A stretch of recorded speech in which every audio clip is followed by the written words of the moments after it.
एक बार की बात है। एक गांव में रामदास नाम का एक नेक और ईमानदार व्यक्ति रहता था। वह हमेशा जरूरतमंदों की मदद करता, सच्चाई के मार्ग पर चलता और किसी का बुरा नहीं चाहता। लेकिन फिर भी उसके जीवन में दुखों की भरमार थी। दूसरी ओर उसी गांव में रघुनाथ नाम का एक धूर्त और लालची व्यक्ति था, जो दूसरों को धोखा देकर छल कपट करके धन कमाता था। आश्चर्य की बात यह थी कि रघुनाथ का जीवन ऐशो आराम से भरा था, जबकि रामदास कठिनाइयों से घिरा रहता था। रामदास के मन में यह सवाल बार बार उठता, मैं सारा जीवन अच्छे कर्म करता हूँ, फिर भी मुझे दुख क्यों मिलता है? और रघुनाथ जैसा पापी व्यक्ति सुखी क्यों है? अपनी इस दुविधा को सुलझाने के लिए वह गांव के एक ज्ञानी संत के पास गया और अपनी पीड़ा व्यक्त की। संत मुस्कुराए और बोले, बेटा, मैं तुम्हें इस प्रश्न का उत्तर एक कहानी से दूंगा। संत ने समझाया, एक राजा था जो न्यायप्रिय था, लेकिन उसके राज्य में एक अपराधी था जिसने बहुत सारे पाप किए थे। राजा ने सोचा कि उसे तुरंत कड़ी सजा देनी चाहिए, लेकिन तभी मंत्री ने कहा, महाराज, उसे थोड़ा समय और दे दीजिए, हो सकता है वह अपनी गलतियों को सुधार ले।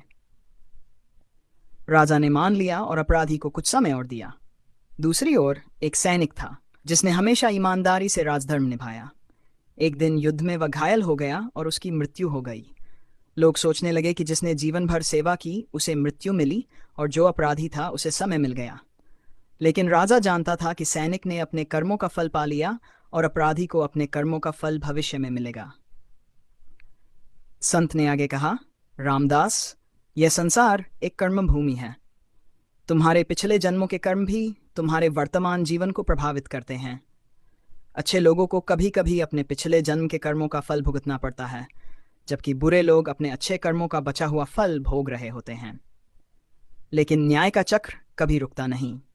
जब समय आएगा तो पापी को भी अपने कर्मों का दंड मिलेगा और सच्चे व्यक्ति को उसका उचित फल मिलेगा। रामदास को अब समझ आ गया कि ईश्वर का न्याय तुरंत नहीं होता, लेकिन अवश्य होता है। उसने धैर्य रखा और अपने कर्मों में विश्वास बनाए रखा।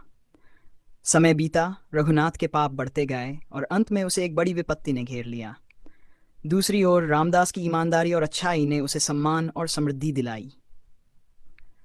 सीख, कर्मों का फल अवश्य मिलता है, कभी जल्दी कभी देर से, लेकिन न्याय का चक्र अवश्य घूमता है।